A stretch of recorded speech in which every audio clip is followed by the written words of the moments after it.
The director shouted, "Action!" But John Wayne wasn't even in frame. He was standing at the edge of the cliff, staring down at his own stuntman's broken body on the rocks below. And wait, because the decision Wayne made in the next 60 seconds would ensure Hollywood never filmed at that location again.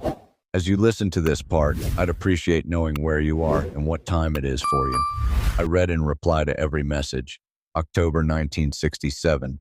High desert of southern Utah. Red cliffs against blue sky, the kind of landscape that made westerns look like oil paintings come to life.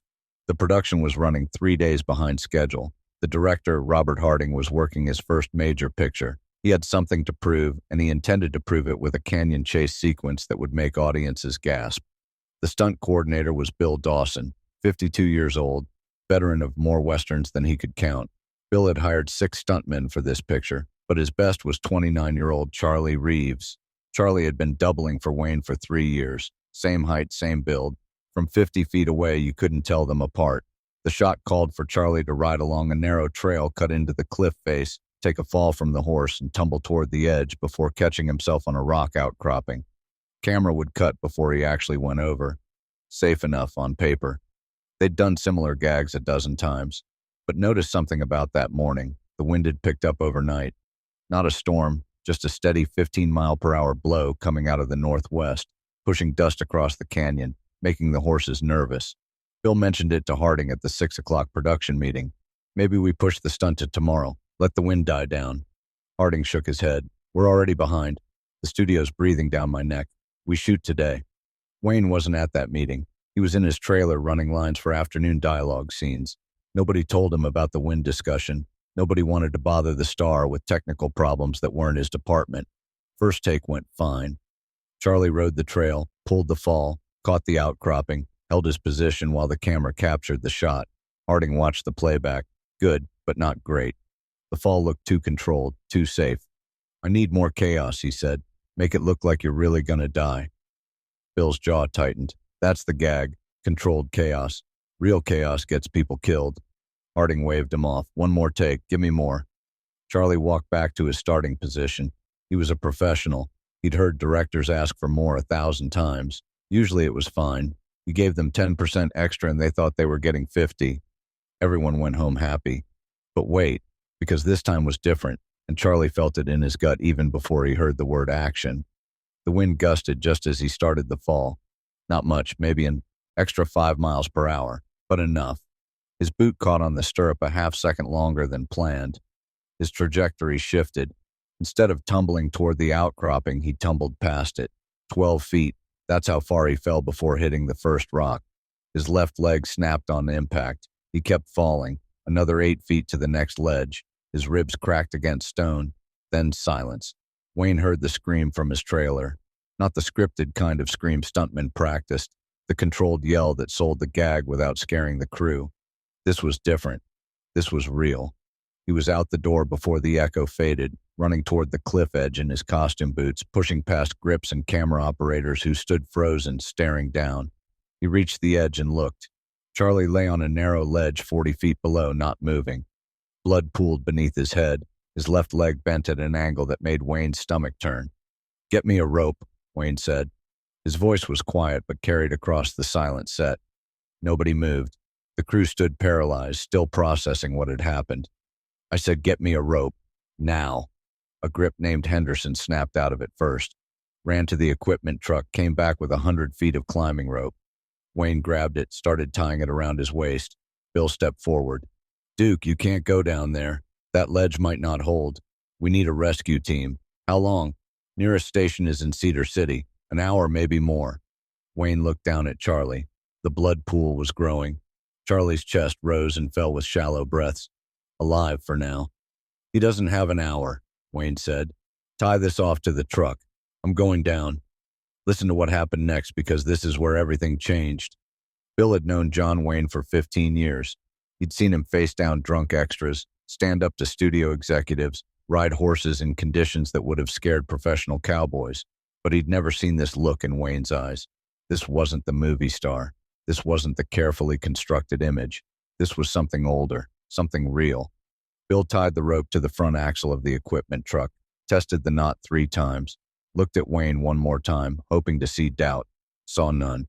Be careful, Duke. Wayne went over the edge. 40 feet of cliff face. Red sandstone crumbling in places, solid in others. Wayne had never done any real climbing in his life. His hands scraped against rock, opening cuts he wouldn't notice until later. His boots searched for footholds that sometimes existed and sometimes didn't.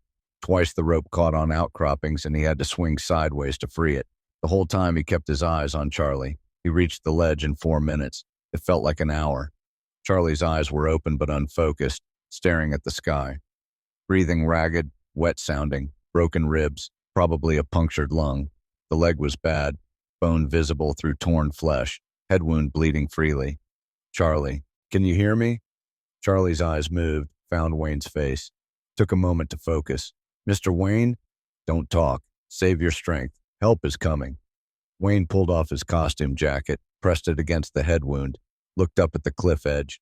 We need a helicopter, he shouted. Medical evacuation. Radio Cedar City, tell them broken leg, broken ribs, possible internal bleeding and head trauma. Tell them we can't move him without making it worse. He turned back to Charlie. The young man was shivering despite the warm October sun, shock setting in.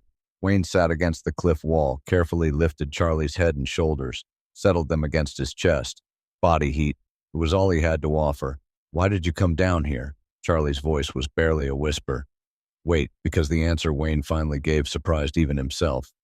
Because you take the falls for me, Wayne said. Every time I'm supposed to look brave on that screen, you're the one actually doing the brave thing. You break your body so I can look like a hero. Least I can do is sit here with you while we wait for help. Charlie was quiet for a long moment. His breathing steadied slightly.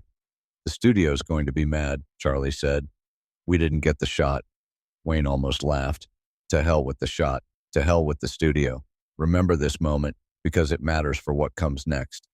Above them, the set had transformed from frozen chaos into organized action.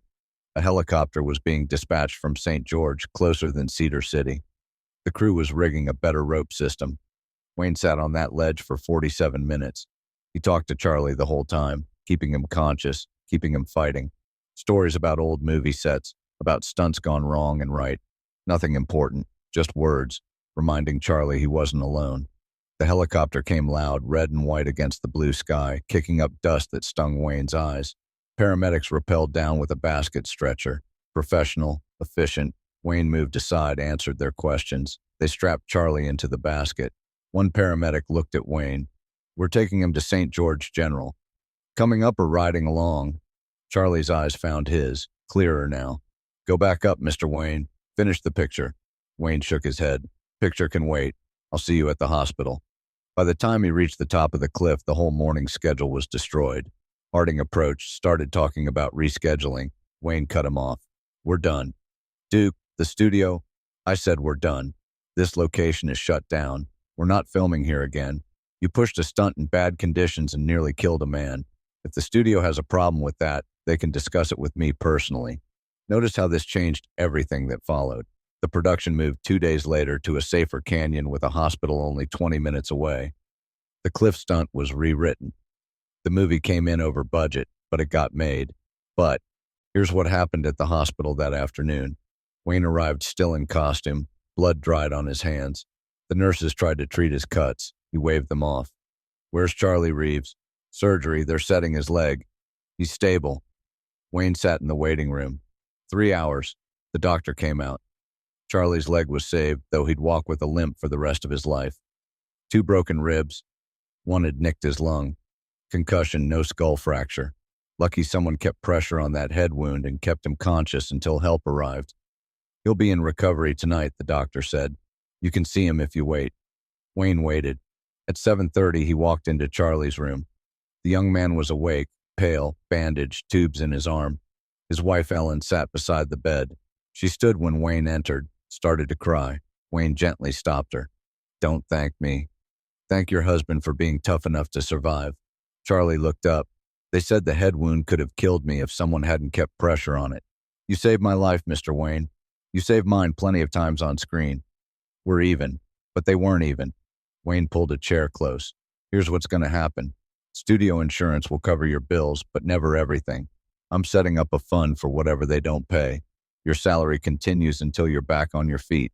If you can't do stunt work anymore, I'll find you a job behind the camera, something steady."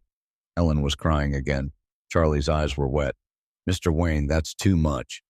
"You can and you will," Wayne said, "because I could have spoken up this morning when I saw that wind blowing. I didn't because I was in my trailer treating it like someone else's problem. That's on me.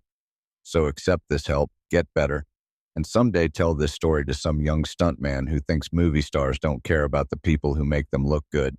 Charlie nodded. "Yes, sir." Wayne left at 8, drove to the motel, called the studio himself, and spent 2 hours explaining the changes. The executives argued. Wayne explained once more. Either accept the changes or find another actor to finish the picture. They accepted. Charlie Reeves spent 4 months recovering. The limp never went away, and his days as a stuntman were over. But Wayne kept his word. When Charlie was ready to work, there was a job waiting as assistant stunt coordinator. He learned the business behind the camera, proved himself, moved up. By 1975, he was running his own stunt team. He told the story of that cliff in Utah to every stuntman who worked for him, not just as a cautionary tale, as a lesson about what happens when people with power actually use it to help people without power. Charlie Reeves died in 2003, at 75, surrounded by family. His obituary mentioned 40 years in Hollywood, dozens of films. It didn't mention Wayne, but at his funeral, his son read a letter Charlie had written to be shared after his death. It described the fall, the ledge, the man who climbed down when no one else would, the hospital conversation, the fun, the job, the second chance. It ended with one sentence. "John Wayne was exactly the man his movies said he was, and I'm only here to tell you that because he proved it when no cameras were rolling. If you enjoyed spending this time here, I'd be grateful if you'd consider subscribing. A simple like also helps more than you'd think." That location in Utah still exists. Hollywood never filmed there again. Any production using that location would do so without his support. The studios listened. For 50 years, that canyon has remained untouched by cameras, a monument to the day John Wayne decided one stuntman's life mattered more than any movie. That's the real story. Not the hero on the screen, but the hero on the ledge. A man who climbed down a cliff because someone needed him, sat in the dust and blood until help arrived, and spent years making sure that moment meant something. They don't tell stories like this in Hollywood, but the people who were there remember. And now, so do you. That's what real courage looks like. Not the kind that wins awards or sells tickets. The kind that shows up when nobody's watching, when there's nothing to gain, when the only reason to act is because it's right. John Wayne spent his career playing that kind of man. On one October day in 1967 on a cliff in Utah, he proved he actually was one.